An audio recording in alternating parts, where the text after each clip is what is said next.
Good evening and thank you so very much for joining us tonight on Channel 1 Weekend. My name is Purity Museo. I trust you had yourself a fantastic day this Sunday, the 23rd of August 2020, even as the coronavirus cases in the country continue to increase. About 346 more people tested positive from this deadly virus in the last 24 hours, and the number of COVID-19 cases right now surpassed 32,000. We also have about 548 cases of people that have lost the battle to COVID-19. Of course, welcome to KBC Channel 1 Weekend, and tonight on Family Matters KBC, the county edition continues, and tonight we focus on Narok County preparedness. Remember, it is a county that is known for its thriving tourism sector, and therefore we will be speaking with Governor Samuel tonight to just tell us how things are, especially on the economic activities going on there. A time like now, every year, there is a lot of tourism activities that goes on at the county following the wilder-based migration, and therefore we'll be getting to understand how COVID-19 has impacted the county number 33 this far. My name once again is Purity Museo. Talk to us at Purity_Museo and at KBC Channel 1 News, the hashtag Family Matters KBC for that conversation that will be coming your way during this broadcast. Let's begin with the highlights.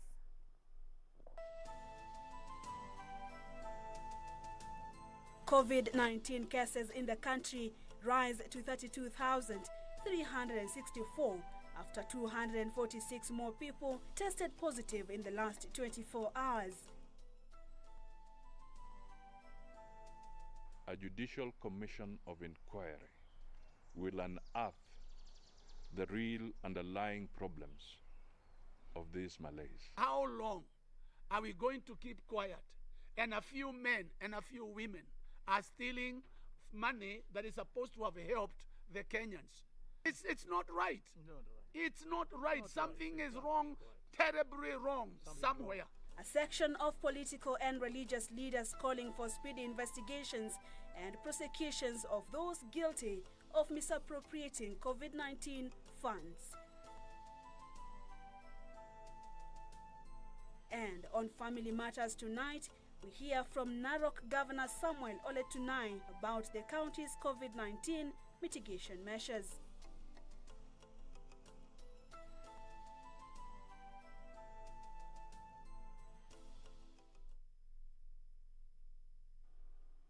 Thank you once again for joining us on Channel 1 Weekend. Lensa Odingo is our sign language interpreter tonight. The number of COVID-19 cases in the country is now 32,364 after 246 more people tested positive in the last 24 hours. According to the Ministry of Health, the latest results are from 4,179 samples. The youngest case reported on Sunday is a 1-year-old infant, while the oldest is 87 years old.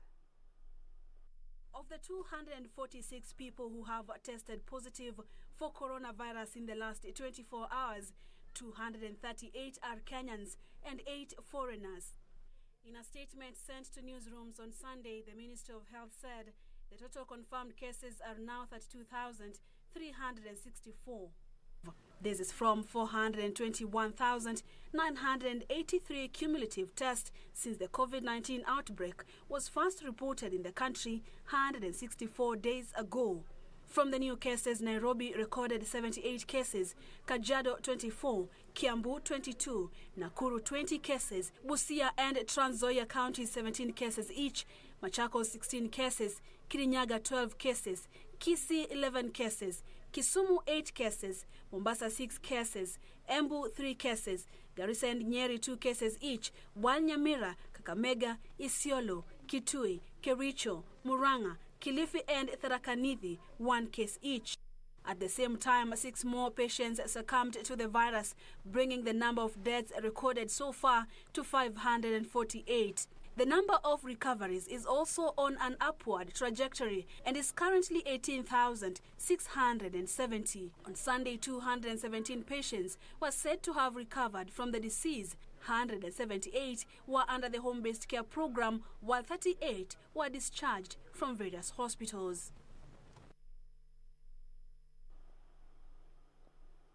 A section of leaders in the country is calling on the government to crack hard on those who looted funds meant to fight the coronavirus pandemic. The leaders are applying pressure on investigative agencies to demonstrate that the country can slay the dragon of corruption by bringing to book those involved. For Amani National Congress Party leader Musalia Mudavadi, the best way to get to the root of the rot at Afya House was by the president setting up a judicial commission of inquiry to unearth the corruption, as it may be immune for political machinations. As Kenyans await answers to queries arising from misappropriation of billions of shillings meant to fight the coronavirus pandemic, ANC party leader Musalia Mudavadi is skeptical of investigative agencies pulling a fast. Mr. President, a judicial commission of inquiry will unearth the real underlying problems of these malaise. Mudavadi argues only a judicial commission of inquiry can unearth the cartels that have turned the Ministry of Health into a corruption hub. According to ANC party leader, waiting for Auditor General and investigative agencies to deal with graft at Afya House is demanding too much from the overburdened institutions. Commissioners of a judicial commission of inquiry enjoy immunity. Unlike our CID or DCI, police or EACC, who are vulnerable to influence, threats, and blackmail by the infamous powerful cartels. A judicial commission of inquiry is public, conducted in an open and transparent manner. There is naming, shaming, and refutation. Mudavadi wants failure to deal with Afya House scandals with immediacy will chase away donors who are supporting health intervention programs in the country that are benefiting millions.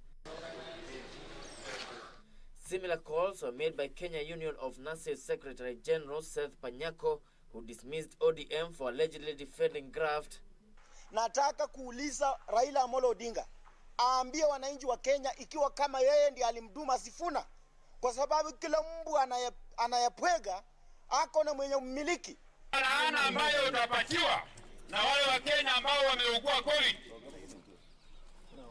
itakufuata wewe, ifuate jamii yako, sababu hauwezi ukakula pesa ambayo serikali za mataifa za nje imeleta kusaidia wa Kenya.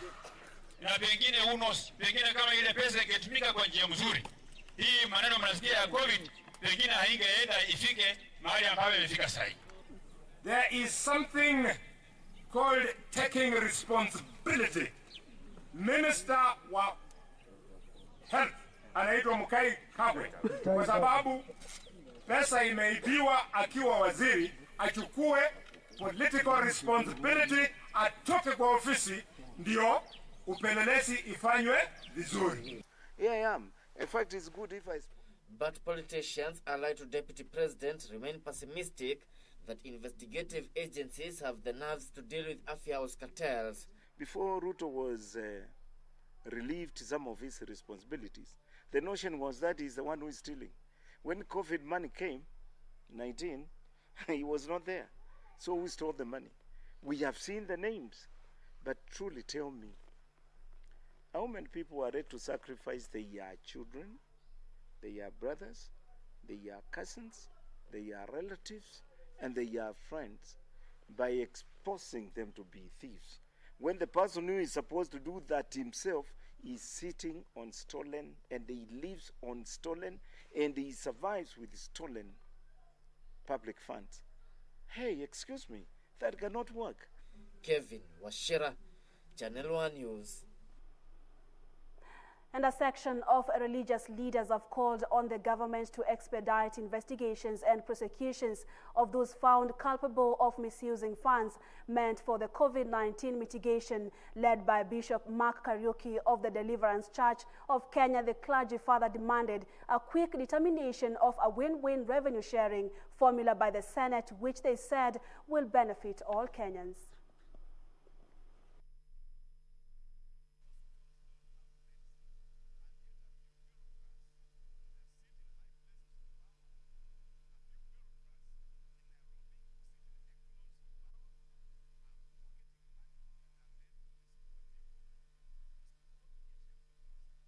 With many questions raised on how some unscrupulous businessmen successfully exploited the COVID-19 pandemic to fraudulently deprive Kenyans of the so much needed medical supplies, a section of religious leaders have come out to condemn actions of corruption. How long are we going to keep quiet and a few men and a few women are stealing money that is supposed to have helped the Kenyans? And then we just keep quiet. It's not right. It's not right. Something is wrong, terribly wrong somewhere. According to the clergy, the church will not sit and watch while corruption ravages the public and private sectors of the nation and want appropriate action taken against those culpable.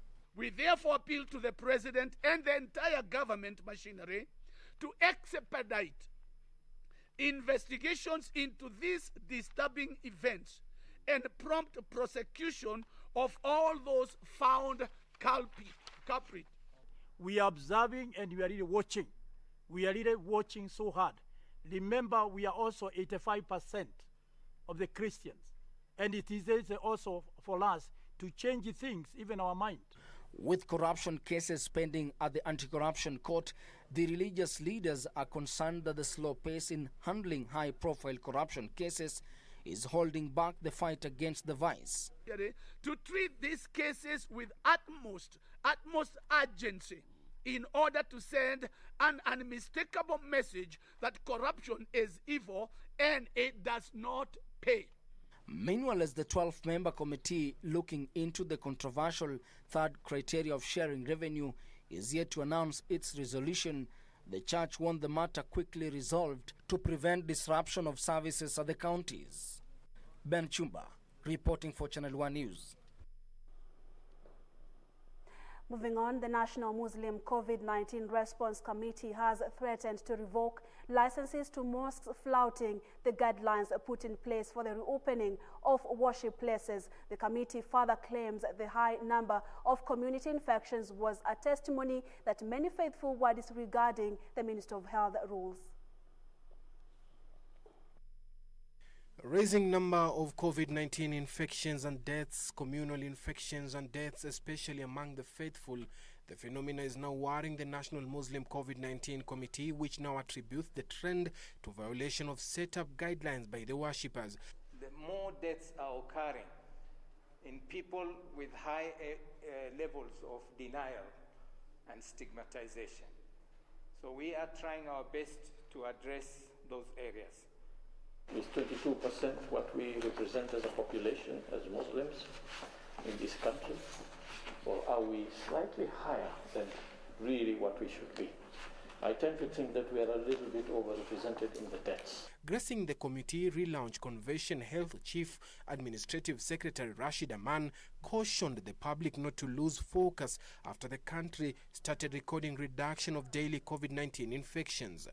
We are going to see these numbers probably continue to rise at some points, maybe slower, and other points a little faster.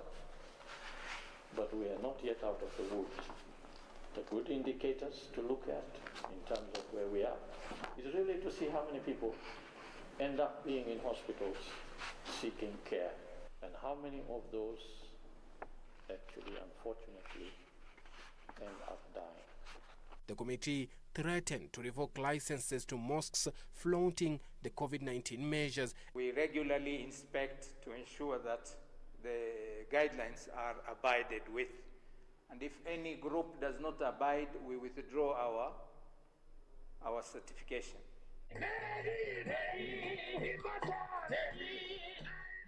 Elsewhere, Anglican Church of Kenya Archbishop Jackson Ole Sapit is now rallying Kenyans to seek divine intervention over the coronavirus pandemic. Tangu tulipoanza na kufunga, gavana nilikuwa naona tena jana spread na katika county ya Narok ilikuwa bado iko 0.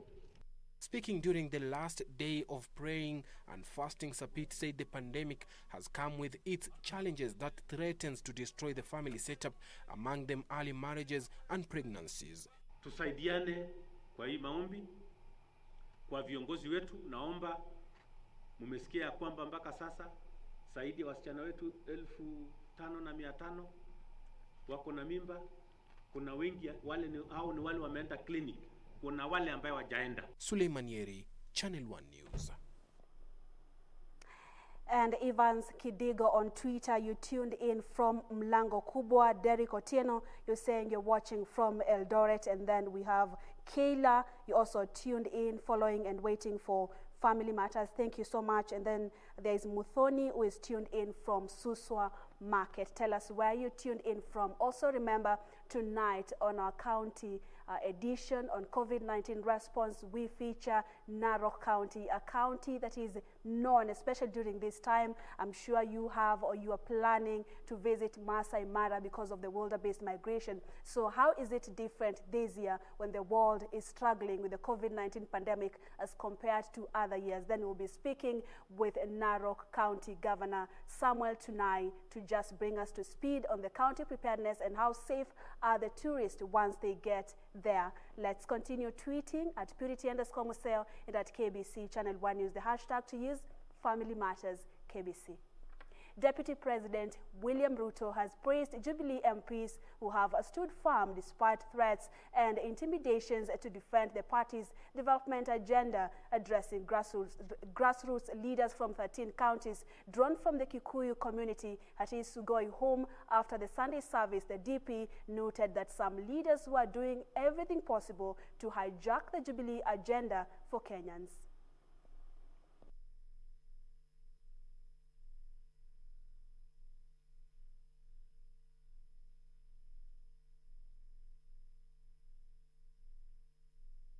Vitisho imekuwa mingi Kenya hii. Wewe ukionekana namna hii utapelekwa kwa DCI. Wewe ukifanya hii utapelekwa kwa sijui EACC. Ukiwa salamia fulani unawekewa kesi. So watu wengine wanaingiza uoga ndani huko. Na ndio nilikuwa nawakumbusha maneno ya Biblia iko Ufunuo 21 mstari wa 8 ambayo inasema waongo waongo kwanza, wazinzi, wanaoabudu sanamu, alafu na waoga hawaendi mbinguni. Sasa ukikubali kuwekwa uoga Kenya ya saa hii, utakosa ya dunia na utakosa ufalme wa mbinguni. So watu wajihadhari sana. Na nawashukuru sana viongozi hawa. Najua wameambiwa mambo mingi, lakini wamesimama na ukweli na wamesimama na imani. Pamoja na wewe, pamoja. Away from Sugoi, the Galana Kulalu model irrigation farm is now ready for uptake by private livestock. Cabinet Secretary for Agriculture Peter Munya, who toured the farm, hailed the progress of work done so far. The 10,000-acre model farm boasts of installed irrigation systems and cropping by the National Irrigation Authority, with 5,200 acres under crops already. After being on pilot phase for more than 5 years, the 10% piece of land proposed model farm on the 1 million acre Galana Kulalu scheme is now ready for the next phase. Agriculture CS Peter Munya has declared that private investors can now take up the farm for commercial and food production purposes. Move away now from pilot, expand the area, provide the infrastructure that is required, and then invite private sector, invite people who have enough money, because government doesn't have that kind of money, and government would rather use its money for other things and let private money drive the production. CS Munya says that the objectives of the pilot phase has been successfully realized in line with the Big Four agenda. But we believe, and we can see clearly, that investing in this particular project would help us sort out our food security problems. So in the Big Four, this is one of the quickest wins in terms of dealing with the challenge of food security as one of the pillars of the Big Four. The project was adopted by the government in partnership with the Israeli government, with the sole objective of improving food security in the country by maximizing on irrigation and reducing over-reliance of rain-fed agriculture. The model farm at the moment has a functional irrigation system, and part of it is under crops done by the National Irrigation Authority.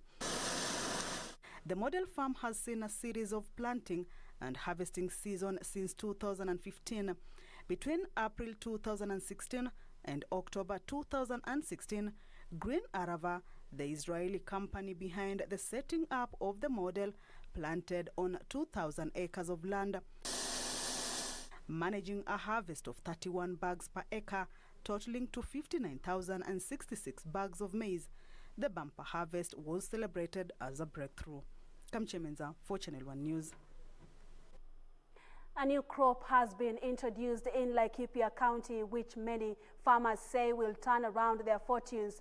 Canola oil crop, which is said to have high nutritious oil, is now farmed in the county, and its cost of production is said to be way too low compared to maize and wheat farming, while Nyamira and Kisii counties have received a consignment of fertilizer donations from Action Africa Food Security Initiative worth 800 million shillings distributed by Yara East Africa. Farmers in the Laikipia County are now shifting gears to a new crop. Canola oil farming is taking roots in the county, with many farmers saying the crop is just a wonder.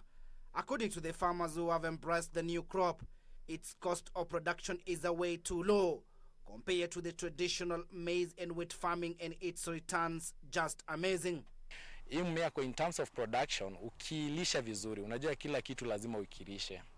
Ukiilisha vizuri, kulingana na kampuni inasema unafaa kupata tani 1.5 to 3 tons. Ukisema hata uvune tani 2, that's 2000 kgs. 2000 kgs na alafu kilo moja unaona ni shilingi 40, so inamaanisha ekari moja inakupea 1080. Jimmy Irungu is among farmers from the county who have joined the farming of the new crop and says he has no regrets for taking the leap of faith. Na ndio ningeomba serikali ya county juu ndio ikona imesimamia ukulima embrace diversification ya mimea yenye tumerima. Tangu nizaliwe nilikuta tukilima mahindi, ngano. Lakini ni wakati sasa tunafaa tuanze kulima mimea ingine yenye pia itasaidia mkulima apate faida kubwa. Meanwhile, Nyamira and Kisii counties have received its first consignment of fertilizer donation under Yara's 800 million Action Africa Food Security Initiative. Speaking at the flag-off ceremony, Nyamira County Governor John Nyangarama lauded the public-private partnership approach, saying it will help increase food production to help avert a hunger crisis.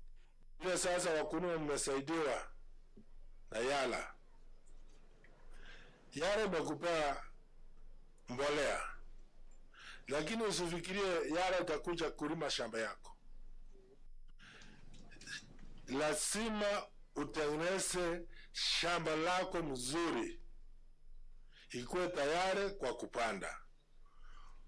Ukifanya hivyo, upande na hii fertilizer, mapato yako itakuwa hata mara 2. The initiative, dubbed Action Africa, is a multi-thronged partnership amongst various stakeholders in the private and public sector, and is said to provide more than 73,000 farmers in 22 counties with fertilizer. Ubaya ni kwamba mara nyingine wengine wakipata hawatasema kwamba walipata, Na hiyo danger nyingine ya kuuza, ndio maana tuko na watu wetu wa usalama na watu wetu ili kuona kwamba pia inafaidisha hao watu. The fertilizer will be used for planting and top dressing during the short rain season of August and October and target small-scale farmers in Nyamira, Kisii, Migori, Homa Bay, Narok and Bomet counties. Farmers from this county are expected to receive a total of 2,500 tons of fertilizer. So the system is going to match that farmer to the nearest agro dealer to where they live, because the registration was happening at ward level. So all the farmers that qualify will automatically get that message. They will just need to walk to the agro dealer that they will have been informed with their national ID and a unique code that will be sent to their phone. Timothy Kipnusu for Channel 1 News.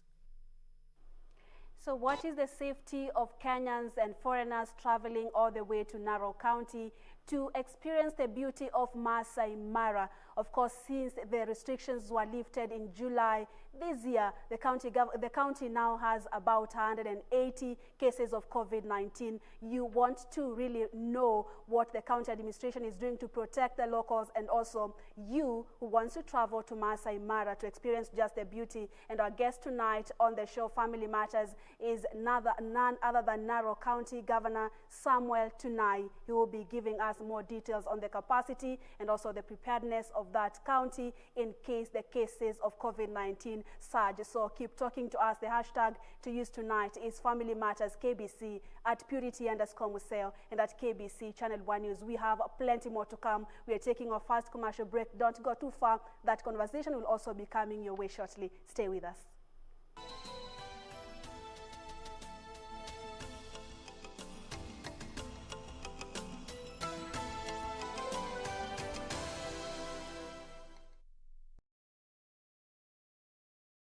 On the next episode of Ashoka. I had never imagined that you would be such an opportunist. It is time for you to leave from here. Why? I want to ask something to you. Had you been in my father's place, what would you have done? If your daughter would come to you crying on her nuptial night, saying that her husband loves someone else, then what would you have done?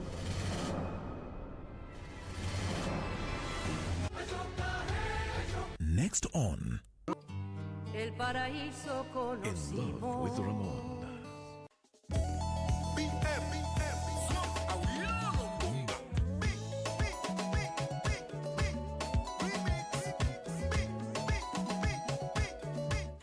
People of the 254 and beyond. Tell a friend to tell a friend, the legendary show is on, baby. Absolutely.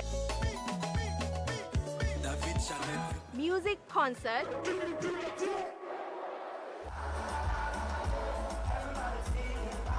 Pull it up, pull it up, pull it up, pull it up. And it's a feeling in my heart.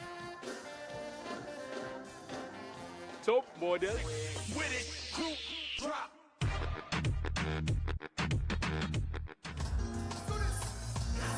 This vibes plus so much more. Join us every Monday at 10 p.m., baby.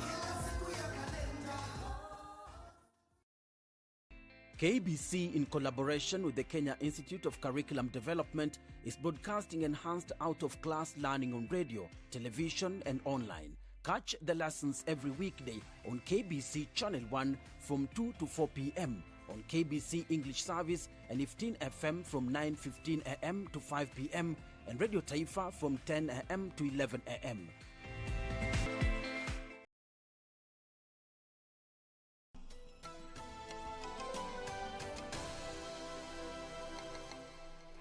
And welcome back. The National Transport and Safety Authority, NTSA, has raised a red flag of increasing road fatalities involving pedestrians and border operators. Countrywide NTSA Data and Programs Manager Samuel Musumba says the authority is reviewing traffic rules and formulating a new traffic policy in a bid to strengthen areas that are weak and seal the loopholes. In 2019, the number of lives lost on the roads nationwide stood at 3,567 compared to 3,337 the previous year, an overall 6.9% increase in road accident deaths. Among the fatalities, pedestrians led at 1,376, followed by motorcyclists at 875, passengers at 565, drivers at 309 and pedal cyclists at 69. As a result of the worrying statistics, the National Transport and Safety Authority says the agency is revising traffic rules and framing a new traffic policy in a bid to reinforce areas that are weak. Government set up a task force to look at the border sector and see how we can reform this sector. Now, this task force has given us its reports and recommendations. So now what we are doing now is we are beginning to implement the recommendations of the task force. NTSA Data and Programs Manager Samuel Musumba says besides training the motorcycle taxi operators, the government intends to have them working under SACCOs, just like passenger service vehicle PSV operators. Everybody is affected in one way or another. And these deaths are actually costing our country so much, to the tune of about 300 billion every year in terms of cost. So why we are insisting that, hey, let's be careful, it's because of all this. Tuliona ni muhimu sana wafunzwe vile wanaweza kuwa wakichunga hizi magari, wanajichunga wenyewe, ndio at least wasi interfere na traffic, nayo traffic isizuie wafanye kazi. Musumba was speaking in Ruiru, Kiambu County during the closure of a 2-week road safety training for employees of March Electricals Limited who have been doing repairs for damaged lights along the Thika Superhighway on contractual terms for the Kenya National Highways Authority KENHA. Ben Chumba reporting for Channel 1 News. In other news, members of the Nyumba Kumi Community Policing Initiative have been urged to take an active role in mediating domestic disputes to minimize the likelihood of families breaking up and in turn children running away from home. According to Street Families Rehabilitation Trust Fund, lack of reconciliation rather amongst feuding families is one of the contributors to increasing population of street children in the country. Michael Mandiga reports. Street Families Rehabilitation Trust Fund chairperson Lina J.B. Kilimo visited the Onesimus Good News Boys Center, an institution in Kikambala, Kilifi County, for the rehabilitation of street children. Kilimo, who is also a Chief Administrative Secretary in the Ministry of Agriculture, Livestock and Fisheries, noted that more needs to be done to solve the problem of street families. I take this opportunity to call on the Nyumba Kumi people, where there is a sub-chief, an assistant chief, where there is a chief, to be conscious of what is happening in the social environment of Wananchi, so that we stop young boys. Just see how young they are. Coming all the way from Kakamega, for example, or from Kisii, it's because they could not remain at that particular home. Let us go back to our African virtues of caring for one another. She called for the aggrieved parties in family feuds to find ways of amicably solving conflicts before they get out of hand. Onesimus Good News Boys Center Director Reverend Joseph Munyasia observed that street children, though usually stigmatized, can reform to be productive members of the society. Yale yote ambayo tunajaribu kurudisha watoto kule manyumbani haiwezekani bila sisi kuamua. Ni lazima walete hao watu wawili. Forgiveness itoke kwa mtoto, itoke kwa mama ama mzazi, na pia kuwe na reconciliation process ambayo tumeianzisha sasa. Process yetu inasema hivi: tunakutana na mzazi na tunamsaidia na tunamwambia hata ukirudi nyumbani tutaendelea kukusaidia. Mombasa County Children Coordinator Philip Nzenge said they are working with Street Families Rehabilitation Trust Fund to ensure those living in Maboksini area in Mombasa are moved to safer shelters. Sana saa hizi ile skills imeendelea sana ni self awareness, behavior change na attitude change and skill development za how can you change your attitude na mambo kama yale. Then kutoka hapa vile tulikubaliana na vile home vile imetueleza itaweza kuwapeleka katika another level ambao watafanyia ile tunaita vocational and apprenticeship. Onesmus Good News Boys Center has been able to trace parents of about 70 children moved from streets in Mombasa County to as far as Western, Nyanza and North Rift regions.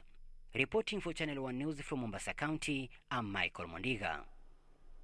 Thank you so much, Michael Mwandiga from Mombasa County. To news from other counties, the Kenya Forest Service officials have arrested a private developer in Magarini, Kilifi County for allegedly destroying more than 20 hectares of mangrove forest. The officers apprehended Edward Mburu at the Deputy Commissioner's office, where he had been summoned to answer to land grabbing allegations. Meanwhile, police in Kitui County are investigating an incident in which Deputy OCPD shot an unarmed man in the leg and attacked a woman inside a liquor outlet in Kalundu Market, Kitui Town. It was end of the road for one Edward Mburu after Kenya Forest Service officials arrested him for allegedly destroying more than 20 hectares of mangroves in Magarini Sub-County, Kilifi County. According to the Kenya Forest Service Coast Regional Commander in charge of enforcement, the arrest followed a peaceful demonstration by the residents who alleged land grabbing and destruction of the marine ecosystem by the private developer. The National Environmental Management Authority, NEMA, is also pressing charges against Mburu for flouting environmental laws. Funzo kwa wengine ambao huwa wanaingia katika misitu hii ya serikali na kujifanyia mambo bila idhini. Kila kitu kiko wazi, mahali popote unapoenda lazima upitie kwa wahusika ili uweze kusaidiwa au kupewa mwelekeo. Elsewhere, police in Kitui County are investigating an incident in which a deputy OCPD shot an unarmed man on the leg and attacked a woman inside a liquor outlet in Kalundu Market, Kitui Town. The victim who works in the shop says he was shot after refusing to comply with the police officer's demand for a bribe. Akapatana na mwenyewe msichana akifunga, akademand apewe pesa. Akasema 10,000, nikamwambia unaweza chukua at least hata kama ni 3. Hata alinipiga risasi nikiwa nimeisha. Meanwhile, West Pokot Governor John Lonyangapuo is urging political leaders to tone down the political divisions and early campaigns that are raising political temperatures. Lonyangapuo said early campaigns are derailing development and causing unnecessary division among Kenyans. Nataka niwaombe Pokot engagement ya biashara ya siasa. Kuna wengine wameanza siasa mapema na hawajui 2022 ni ya Mungu na ni exactly 2 years kuanzia sasa. Waangaika tu na mdomo yako. And a family that lost 3 relatives in a fire incident in Kisii is appealing for assistance to help bury their loved ones. David Onyango, who lost his wife and 2 children following a mysterious fire at Sokomjinga area of Kitutu Chache, says life has been so difficult and needs help to bury the remains of his kin at the family home in Kisumu County. Kitu imefanyika ghafla, hata kwa mfuko sikuwa natarajia kama inaweza nifikia. Sasa naomba kwa wenye wanaweza jitokeza kwa kunisaidia. In the meantime, residents of Msutu area in Narok South can now breathe a sigh of relief following the commissioning of an electricity project in the area. The residents who dwell near the Kenya-Tanzania border say poor infrastructure in the area has hampered development, affecting most of the small businesses around. The rural electrification program undertaken by the Kenya Power Company will cost a total of 26 million shillings. Hii kwanza ya stima imekuwa shida kwa muda mrefu sana. Kwa sababu ukiona hii biashara ya Olmiti haiendelee mzuri kwa sababu masaa za jioni unaona watu wanapatwa na hofu, hakuna stima. Na tukiwa tumepata leo tunafurahia. Finally, the county government of Busia has unveiled a new website in a bid to enhance access to information for residents. Busia Governor Sospita Ujamong said the website will showcase the county to the outside world and hopefully enhance investment opportunities for locals and foreigners. So we shall continue supporting the department, the supplementary budget, talk to the MCAs. We want at least to put there more funds so that we are visible around here, national level and internationally.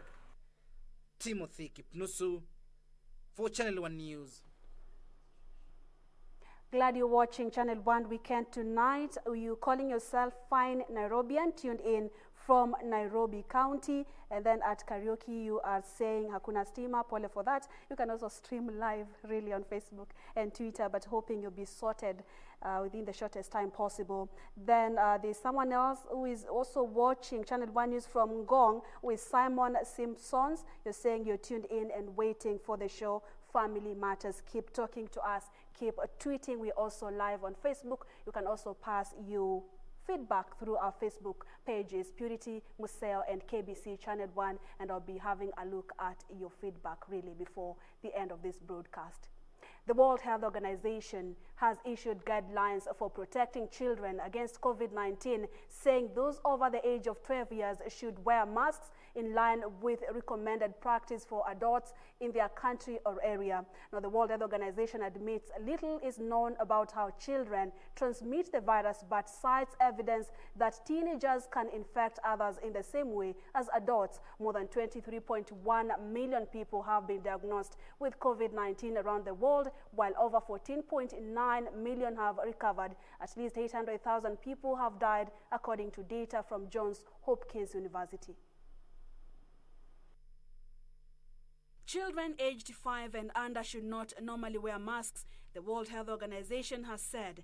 For children aged between 6 and 11, the WHO advises taking into account how widespread the transmission of the virus is and whether the child is interacting with high-risk individuals, such as the elderly. It also stresses the need for adult supervision to help children use, put on, and take off masks safely. It has emerged the novel coronavirus is circulating 4 times more among people under 40 years in France than among over 65 years old.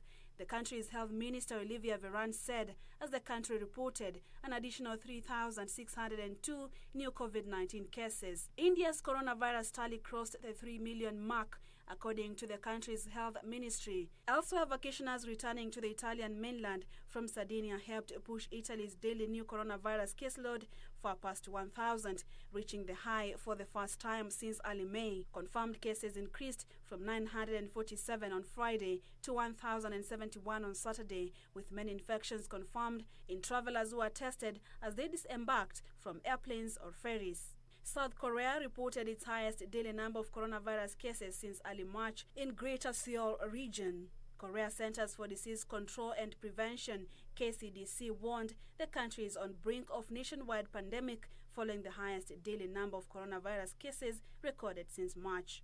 In Africa, Nigeria's government has said it will bar entry to citizens of countries that do not allow Nigerians in their territories due to coronavirus restrictions. The European Union is among those barring Nigerians' entry. International flights resume on August 29, but the head of the Nigeria Civil Aviation Authority said only a few flights per day would be permitted as the test run for the protocols put in place to ensure a safe return to international operations.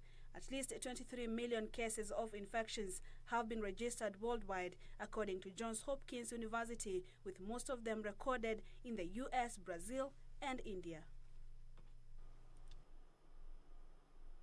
Opposition supporters in Belarus have held a mass rally in the capital Minsk 2 weeks after a disputed election gave President Alexander Lukashenko another term in office. Elsewhere, U.S. President Donald Trump has declared that wildfires burning through homes and devastating precious forest in California as a major disaster.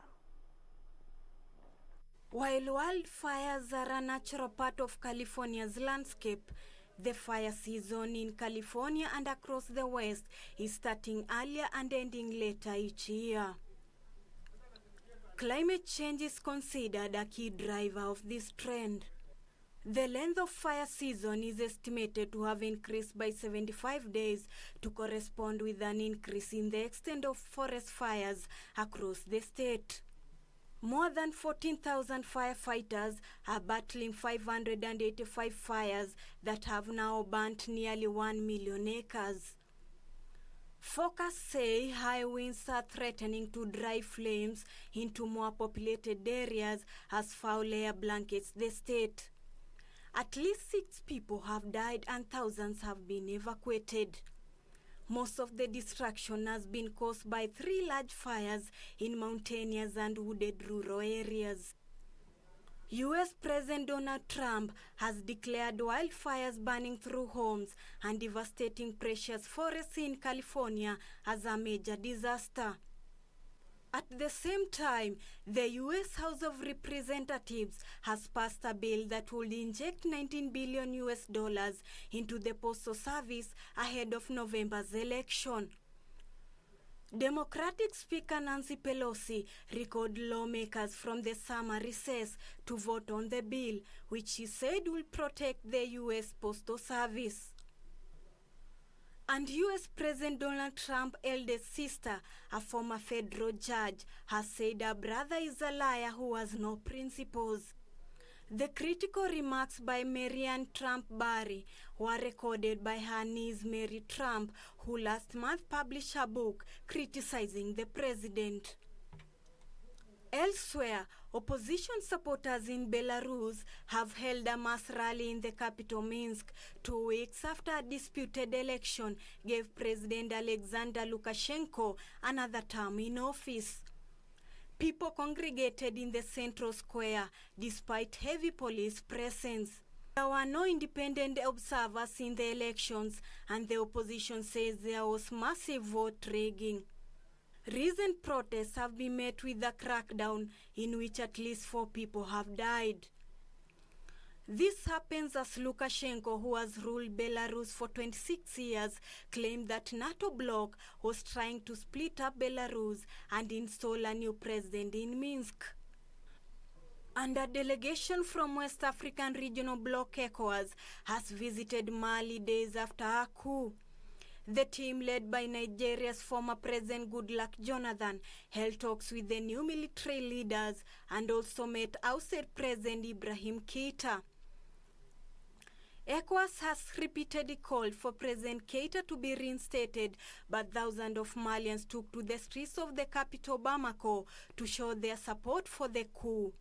There have been months of opposition protests demanding Keita's resignation, blaming him for economic decline, corruption, and a failure to contain a jihadist insurgency.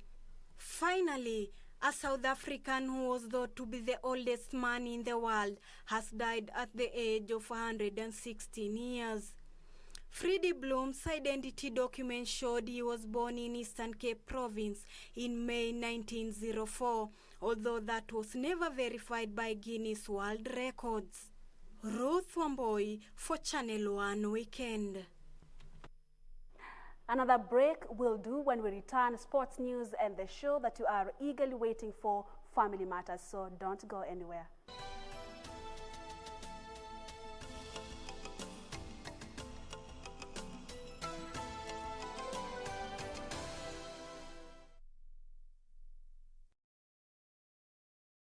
You may be in the pit. You do not see how you could get out. But the good news is that you do not have to get by yourself. The Most High God is about to lift you out. He's about to turn the medical report. He's about to free you.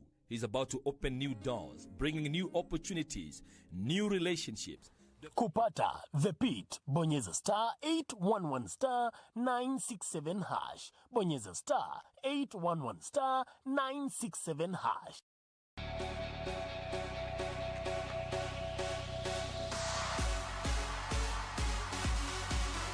Gear up and maintain a healthy, fit and active lifestyle right there at home by keeping up with Gear Up on Channel 1, 5:30 to 6 a.m. Monday to Saturday. Gear up every day for every moment, and remember to stay home and keep safe.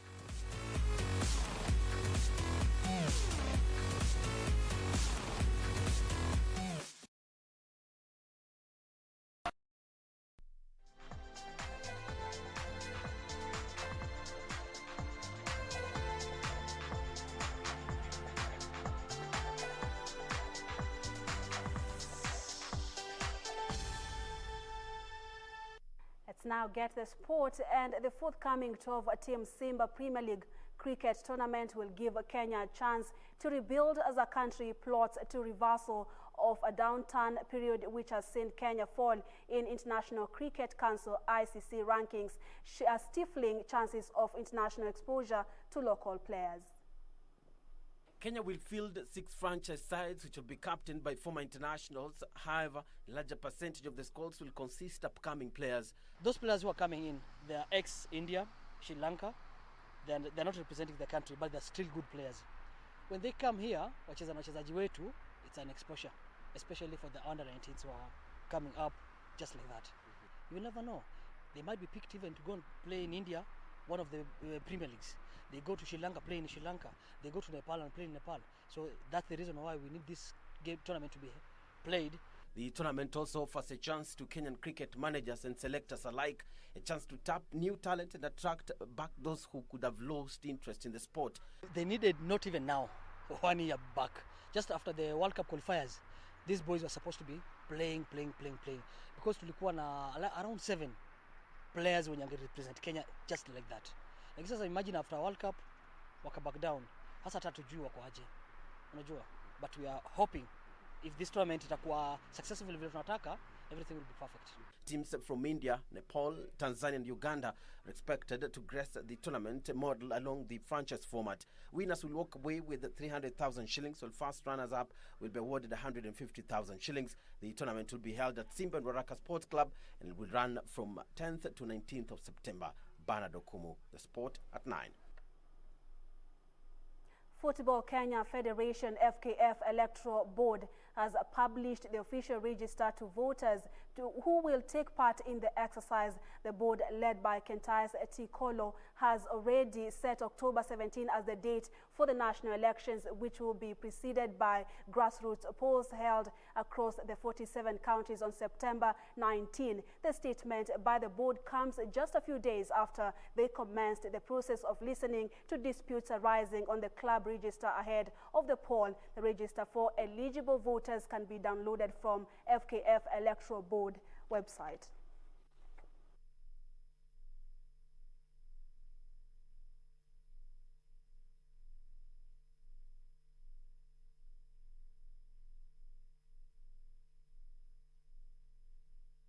Britain's top tennis player Andy Murray beat American Francis Tiafoe in 3 sets in the first round of the Western and Southern Open at Flushing Meadows. The 2-time champion Murray won 7-6, 8-6, 3-6, 6-1 in his first ATP Tour match of the year to set up a meeting with German 5th seed Alexander Zverev.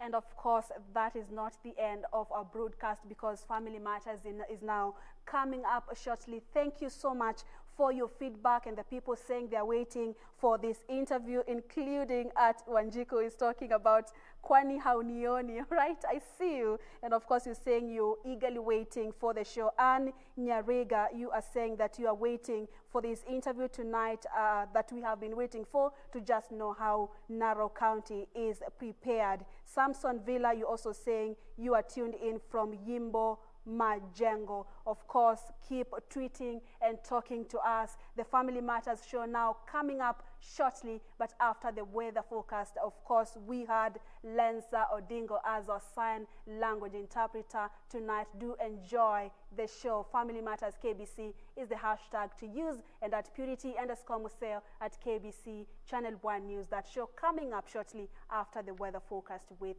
Irene Muchuma Odim. Stay tuned for that.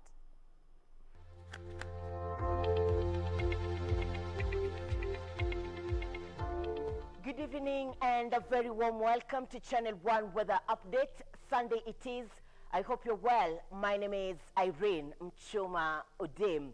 Tonight there are showers of a few places in Nairobi and Central Highlands. The Lake Basin region and western parts of the country are currently experiencing heavy downpour.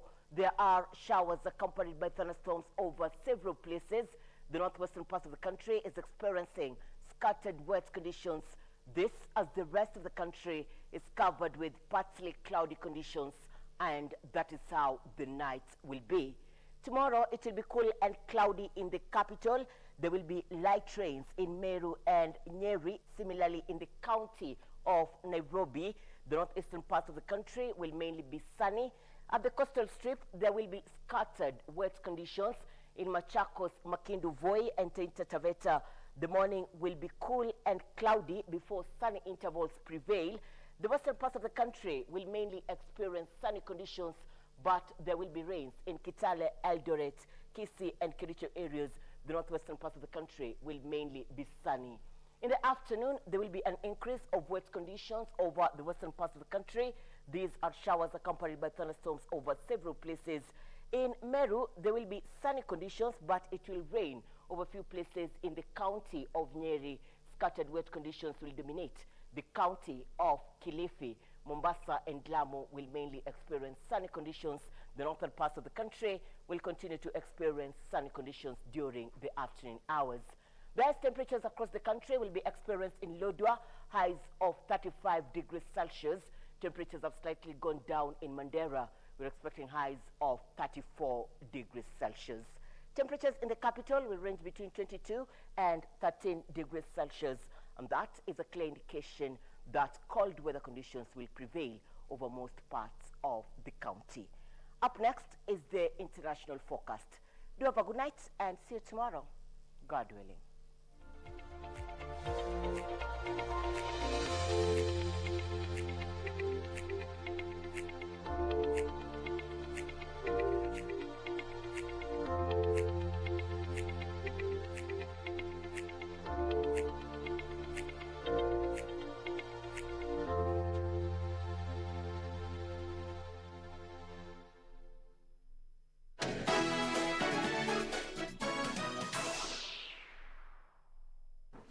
Good evening, and thank you so much for joining us on this episode of Family Matters. My name is Purity Museo.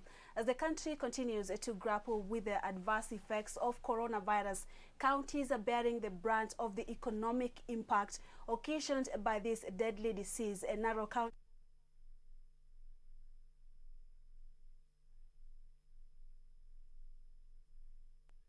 it is known to thrive, especially through tourism and agricultural activities. Again, have they achieved the 300 isolation bed capacity? Let's now speak with Narok County Governor Samuel Tunai to just bring us to speed on what are some of the preparedness, the level of preparedness, and also the activities going on here, how they are also trying to cushion the people, traders affected by this coronavirus. Welcome to this broadcast, and now help me welcome our guest tonight, Governor Tunai. Thank you so much for your time, and we appreciate for having us.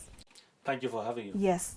Let's begin with from June and now, that when you reported your first case, you have over 100 cases of COVID-19 as compared to other counties that reported their first cases earlier than Narok did. Maybe you can tell us, why are we having increasing cases of this county? Does it have anything to do with the easing of movement, especially on the 3 counties that had been under these restrictions, or it's Kenyans in Narok who are not following the prevention protocols? Again, first of all, I want to welcome you, the KBC and the team, to Narok County, Karibuni. Again, I want to say thank you for having me on this show. It's a pleasure to have this conversation with you. For a long time, you know, this pandemic started in March, as you remember. And we got our first case 3 months after. That was actually 30 June. Yes. That is when we got our first case. And you remember that when His Excellency, when actually, to begin with, when the World Health Organization declared coronavirus as a pandemic, then subsequently countries took upon themselves the challenges of trying to manage the COVID-19. His Excellency, the President, I remember, then came in and made a pronouncement that all schools be shut. That now, from then, that was March around then, there was a lockdown in Nairobi and Mombasa, and thereafter Mandera and some hotspots, I remember that. And for those 3 months, we have been able to contain the spread of this virus successfully in this county. As you remember, because of the lockdown, there was restriction of movements between Nairobi and which then it was the hotspots, and Mombasa, of course, to Narok County. And we didn't have any case. But after, for good reasons, His Excellency the President removed the restrictions. And you know that by that time, you people, the Nairobians, at that time, by then, really, I believe it's like, we are pastoral people. And many times when you close in the cows for a long time, and then all of a sudden you release them, especially to go and take salt, they will run out. At that time, when the president removed the restriction, there was a big influx of movement of people, especially from Nairobi and Mombasa to the rural areas. So, in other words, between July, when the restrictions were lifted, and now the cases of COVID-19 have increased in this county for those reasons that you've mentioned. After so, were you ready for this, or what is the level of preparedness in terms of when the head of state declared that you can now move around for reasons that you said, good reasons, economic reasons? So what is the level, what was the level of preparedness at that time? Because now you have over 100 cases of COVID-19. Would you say that you are prepared and you've been able to build your capacity, because we expect the cases to keep rising as people keep interacting and moving to this county? Purity, we started preparation immediately the president made the pronouncement in March, because we knew then that we are part and parcel of this country and there is no way we are going to escape. We had to be prepared, and we had put in proper measures then before the removal of restriction very successfully. Now, from March, which we already started, you remember His Excellency the President called in for a summit at State House, Nairobi. And one of the resolutions was that every county must have a minimum of 300 beds, isolation centers. And there was some money which was given by the national government. Narok only actually got only 50 million. The counties got up to 300 million. That is for another day. However, I think, just to answer your question, I want to say yes, we made the necessary preparations as a county to mitigate against the spread of this virus to the communities. The first thing we did, of course, is to ensure that we have isolation centers. I think it's important for you to know that as we speak, Narok County has 440 beds, ready for isolation centers. No, not 440, 340, 300 and about 50. This hospital, our main referral hospital, we have about 11. And then we have another hospital in Kilgoris, which has 9. And then in Nerejangare, we have about 10.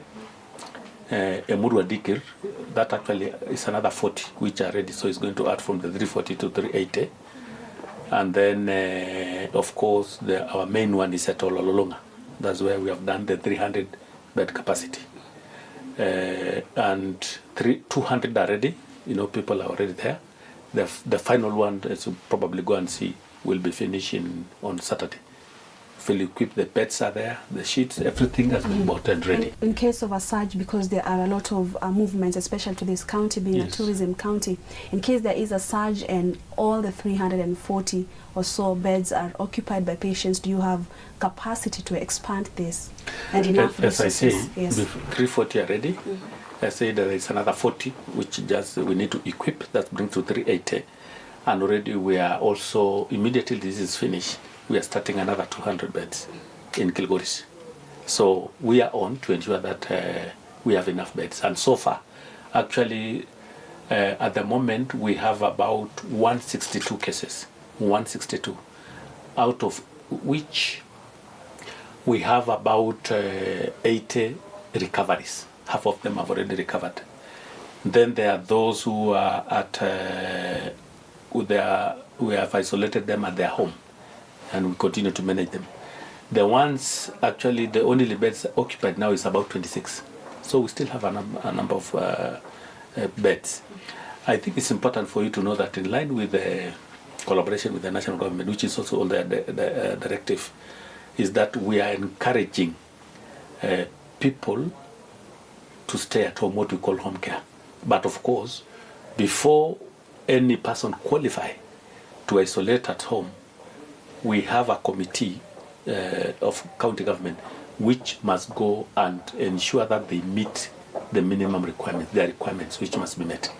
And therefore, for any of the persons who want to stay at home, they must meet those requirements. And then we are encouraging them. So there's space, and we continue to prepare, we continue to invest to ensure that we do also have, we have enough beds. Yeah. The other thing, because you have asked about preparation, we have also done a lot of sensitization using the Maasai vernacular radios. We have also used the Kalenjin because we have a big population here.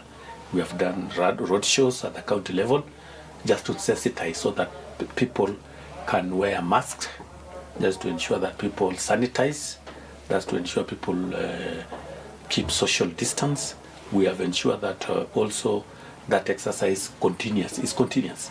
We have also had meetings with the leadership of the church, all the faiths, including the Muslims, and they're also helping us in the churches and the mosque to sensitize the people so that the people themselves be in the front line in terms of ensuring that they're prepared. I can assure you, I want to tell you that, Purity, that for us as government to succeed in this war against the virus, the people must be in the front line. You know, there is how much you can do, forcing people, telling people you must wear. Then when the police are not there, they remove it. So that's why we are trying to sensitize by telling them that it's about their lives and their future. There's a lot of movement of people into this county because of some coming for their own personal leisure reasons. So apart from wearing of masks and washing hands, keeping social distancing, how is the county government ensuring there's no more importation of COVID-19 from other areas to Narok? That's a good question. What we did, and not just the other day, actually we did it when there was even lockdown. We have 7 checkpoints in this county. And we have ensured that there is a multi-agency which is working. We have ensured that the multi-agency, which of course includes the public health workers, ensure that there is people temperatures are taken before entry. And of course this goes to Masai Mara because you know that's now after the removal of restrictions, a lot of Kenyans, and thank you for Kenyans, have flocked to the Masai Mara Game Reserve. Those lots were there over the weekend with CS Balala and Kipchoge, and it's full, and we're happy about it. And as a county government, we have done all the preparations. One thing we have done is before any camp or lodge is open in the Masai Mara Game Reserve, the county government tests all the staff before any Mugeni comes in. And we are doing it free. The county government is meeting the cost of testing. As a county government and those facilities are working together, as that is very critical in ensuring that all the measures, all the directives from the Ministry of Health are being complied. And what are some of the challenges that the county government is facing while responding to this pandemic, because there are a lot of complaints from the frontline health workers that they are not getting the kind of protection all over the country, the kind of protection they may require, talks of delay of salaries, substandard personal protective equipment. Are you encountering that challenge with the frontline health workers here? And why are these complaints coming up? Does it have to do with county governments not coming in, or the resources that you've been allocated? I think you can blame the county government per se, but I can speak for Narok. We have never had any delay, except actually this month, and it is mainly because of course, there is this, you know, it was a new financial year, and therefore budget, we needed the county allocation revenue fund to be approved by the Senate. And even if you had money, you cannot pay. So we have never had such delays. We have, like, the allowances which were given to by the national government for all the frontline workers. We already dispersed them. I think they were just supposed to be part of their salaries. We had to readjust our budgets to take money from other sectors to fight COVID-19, which is, as you know, never enough, because this disease was never planned for. It just came. And we had to direct a lot of our resources from other sectors to health, so to fight COVID. So that itself is a big cost. So I must tell you that financials is a challenge. And then secondly, the other challenge, of course, is it has to do with the attitude of the community sometime. We had to do a lot of public sensitization to the people continuously. But even up to now, you'll know, you'll go to town and you'll find some people who are not wearing masks. You find people who are still, very careless in their movements. But having at least 8 healthcare workers infected with COVID-19 is a huge number for a county, because these are the frontline workers who are supposed to be treating patients who develop complications from COVID-19. The issue of substandard personal protective equipment, because most of them say they are getting infected while in line of duty. How is the country responding to that? I have done a proper investigation on the 8. And although these health workers, as you know, they have to go and treat these people. And I can assure you, as a county, we have ensured that we produce, first of all, we are producing our own. They say necessity is a mother of invention. We have our own vocational institute. We are producing masks for the public and even some other workers. But because of, the sensitivity of the cases which the health workers are handling, the health workers are actually using the N95. We purchase them, they are all over. And whatever they have always asked, whatever they have asked, we have bought them. So I want to assure you, where I see it, our health workers are taken care of properly. They have the PPEs. We have taken a whole hotel where all the health workers stay, so they don't go to their homes when they are treating. And after they finish their shifts, because they work in shifts, they stay on for 2 weeks at that hotel without movement, because we give them another 1 week off. And before they leave they go on off, we test them to ensure that they are negative, so that they don't go and infect their people. But after they leave our provinces, you never know again where they do.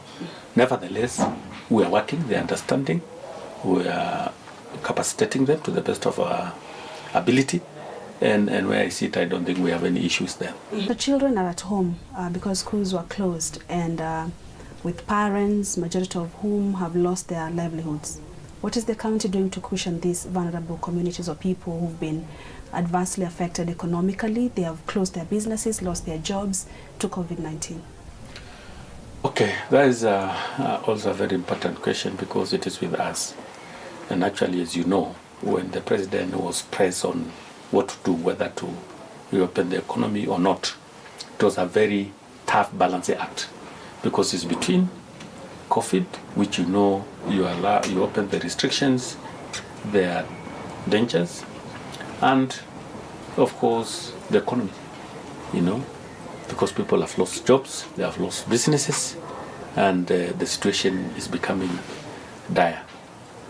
What we did, first of all, just immediately there was a restriction of movements within the country, and of course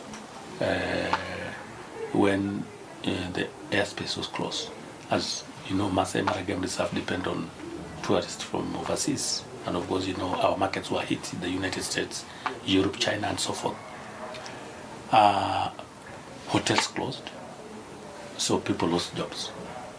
The first thing I did was I asked those lodges and camps to continue paying all those staffs until the situation is normalized again. I'm happy to report that there are a number of lodges and camps which decided to agree with my request, and they were still paying. In fact, some others has budgeted up to December. So that was good because they continue getting their salaries. However, there are some which paid half, which was still better, and the others who stopped payment. Of course, this was coming to Narok is a great loss because, as you have just said, and I want to repeat again, Narok County collects, last year, 2019, we collected about 2.4 billion from the Masai Mara Game Reserve. Now, that is not nowhere again. So as a county, that's what we've lost. The national government have lost a lot because of so many tourists who come to the country and Mara. And then, normally, there are a lot of women who earn their livelihoods from these businesses, especially tourists. So they sell the beadwork, this kind of, to the tourists, and from that they're able to take their children to school and feed their families and look after. Now, that was no longer there. Then there are tour guides who also depend on that. They carry the wageni, the tourist, to the Mara to do game drives, and they earn their livelihood from there. Now, that was no longer there. And of course, I've talked about the jobs, and the hotels themselves, they lost. So, what have we done? One, first of all, His Excellency the President came with a stimulus package. That was great. 1 billion of it is to assist the conservancies. We have conservancies outside the game reserve who are employing a lot of people, and also where a lot of people derive their livelihood. That stimulus package is going to help so many, which is a great thing. And then, of course, the package to renovate hotels and all that will also help the capitalize the hotels so that they go on their businesses as they have already done. Now, as a county, what we immediately then did was, we had also closed markets, but now we have reopened slowly. And what we have done is we have allowed the traders to enter the markets without paying anything. So there is no cess, they are not paying the cess, which is normally a cost also to them, just to help them. And would you say the easing of the restrictions in Nairobi, Mombasa and Mandera has somehow boosted or revived the economy in this county? Mara is full. The hotels have reopened. Those people who are working have gone back to work. So that itself is a big relief to us, in spite of the fact that on one hand, the numbers are going up.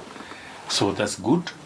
And then we expect a number of international guests with the reopening of the airspace. So that is also, that will be good. We saw some lodges and camps are saying good, their bookings, so that's good. And then, of course, there are a number of people now coming to Narok town because, this is also an agricultural county. We produce, for your information, barley. 80% of barley, which is used by Busia, comes from Narok. 80%. 60% of Kenya wheat come from this county. About 40% of the meat eaten na machoma is come from Narok. We produce so much potatoes, vegetables, a lot of milk and so forth. So when there was a lockdown, we had a big problem because there was no market. Although you remember that the government had allowed the essentials, but it was still a challenge because there are so many small-scale farmers inside the rural areas who were not able to, sell because unless it is picked to go to Nairobi. So that itself has really helped to boost the economy. And of course, many of them, Narok being a transit town, city, the buses going on to South Rift and Migori and so forth, there are so many, they stop over, people eat, and buy some things. So that itself has really helped us in terms of ensuring the economy of Narok is revived. Yeah, and the world is fighting a pandemic that no one knows exactly what it is and how it spreads, because there is a lot of mutations of this virus being reported. Is allowing a lot of people into this county not a little bit risky for you as a county government, because it could be exposing the population to the virus that may affect them badly? There's no treatment, there's no vaccine. What's your take on that? We as a county government, we operate under a constitution. We have a constitution in this country, which is clear that people are free to trade and live anywhere. And when the restrictions were removed, and people are going to Bomet, this is our main trunk road. People must move. We cannot stop people from moving, and so many others, because we also have our people who want to transport their goods through their other counties. I know it's a challenge. We cannot stop them. The only thing we can do is to ensure that at the entrance, which we have done, that there's a checkpoint to measure the temperatures, so that those people we suspect there's a multi-agency team, then they are stopped. But we cannot just disallow people. Yeah. The best is what we are doing, which is to sensitize, and the other measures which we have taken to ensure that the citizens themselves adhere to the rules which we are telling them to protect themselves and their families. And the virus has spread in all the 47 counties now, yes. And health officials are saying we are yet to get to the peak. It's spreading among community members. Yes. Your take, is there a way we can do as counties and Kenyans to stop the spread of this virus? Okay, there's a question, which difficult question, but yes, you know that the national COVID-19 response team continues to update the country daily, on the cases, and what we need to do as counties is to have inter-county protocols, so that between us, for example, and Kajiado and Nakuru and Kericho, which we border, and Bomet, all entry points, we ensure that the counties work jointly and seamlessly to ensure that we are able to restrict any kind of movement of people we suspect to be COVID-19. And a healthcare system, especially in counties, has been, let me use the word, if you allow me, struggling, especially for counties. And we've been seeing a lot of referrals to Kenyatta National Hospitals from counties, and some counties were actually caught off guard with no ICU beds. And medics are saying that this pandemic is offering opportunity to counties to improve their healthcare system, Can this change? Why are we as counties not investing much in the healthcare system, or where exactly is the challenge? Right now, and this was also a directive from national government, we have been directed that every county budget for health must be at least 30%. In Narok, it is 32%. It all comes back to the question of resources, because look, whatever is money you get from the equitable share, and of course the local collections, which we know is a challenge, especially now, because there are no businesses. So how do you collect the money? As a county boss, during the response of COVID-19 disease, what are some of the lessons that you've drawn from this in terms of the gaps there are in the health sector and how to go about them? A number of lessons. First of all, as you know, I think it's, although it is not that we don't want, but I think those are the things we need to learn, that we need to save. Even as a county, you must always have some fund for such occasions, because you see this epidemic just came in, pandemic just happened, and we are not prepared, and there was no saving anywhere, you know, as a counties or maybe national. So that is one. And then secondly, you know, there is always the issue of staffing, you know, in terms of having enough health workers.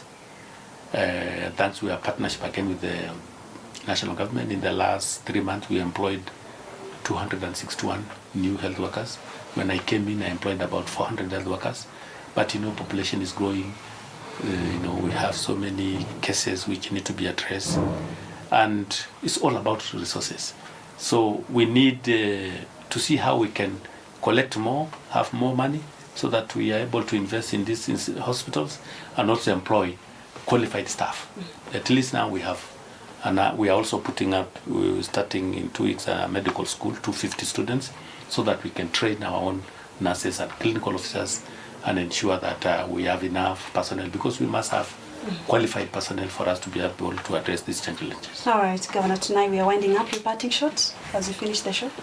Okay, thank you so much. Again, I just want to say that as a county government, we continue to serve the people of Narok, because that's what we are elected to do. I know for now, COVID-19 is taking a large chunk of our resources, and including time, but hopefully this situation will change. I totally believe, I'm a Christian, I believe in God, and I know that this pandemic also will come to an end. I also want to tell our people, that the people of Narok County, and I extend the whole country, that this pandemic is with us. Let's not think that it will just go like that. It's important for us to ensure that the directives which has been given by the national government and the county, that of ensuring that we keep social distance, that we wash our hands, that we sanitize, that we don't go and mix unnecessarily with our families and so forth, that we continue to comply with that directive. That will really help us ensure that we minimize the spread of the disease. And right now the economy is reopened. Let's do the business, but let's be careful. Let's be careful. Yeah. Right, Governor, tonight, thank you so much for making time for us. It's great having you on our show tonight. Thank you so much. Asante, welcome again. Yeah, not about your coffee too, lakini tuongea mambo ya agriculture. All right. That's all the time we had for our show tonight. Thank you so much for watching, for your company. We highly appreciate. My name is Purity Museo. Do enjoy the rest of our viewing, and God bless.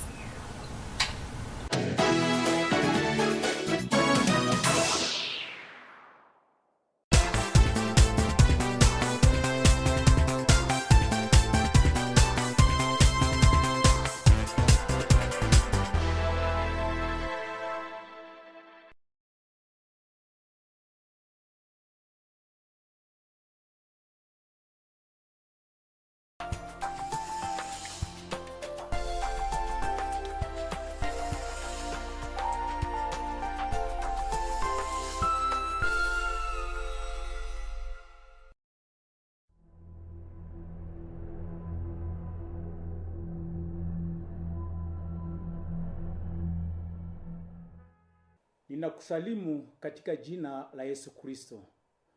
Mimi ninaitwa Bishop Pius Wafula. Nina huduma wa Bible Life Ministries.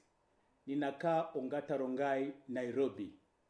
Nataka nikalisome neno la Mungu kutoka kwa kitabu cha Yeremia 32 mstari wa 26 na 27. Neno la Mungu linasema hivi: ndipo neno la Bwana likamujia Yeremia kusema, tazama mimi ni Bwana, Mungu wa wote wenye mwili. Je, kuna neno gumu lolote nisiloliweza?